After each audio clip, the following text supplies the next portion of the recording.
প্রযুক্তি ব্যবহারের মাধ্যমে নতুন পণ্য আর উৎপাদন পদ্ধতি কিভাবে জায়গা করে নেয়, বিশ্বজুড়ে জীবনযাত্রার মান, স্বাস্থ্য ব্যবস্থা কিভাবে উন্নত করে, সেটি চোখে আঙুল দিয়ে দেখিয়ে দিয়েছেন এবছর অর্থনীতিতে নোবেলজয়ীরা।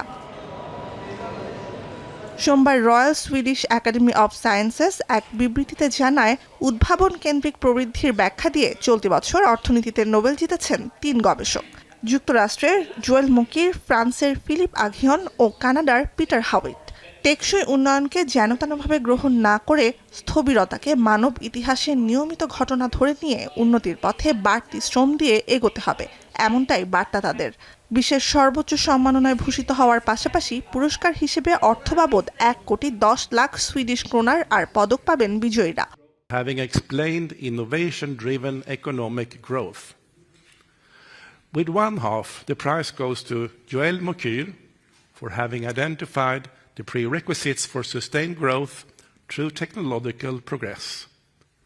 And the other half, jointly, to Philippe Aghion and Peter Howitt for the theory of sustained growth through creative destruction.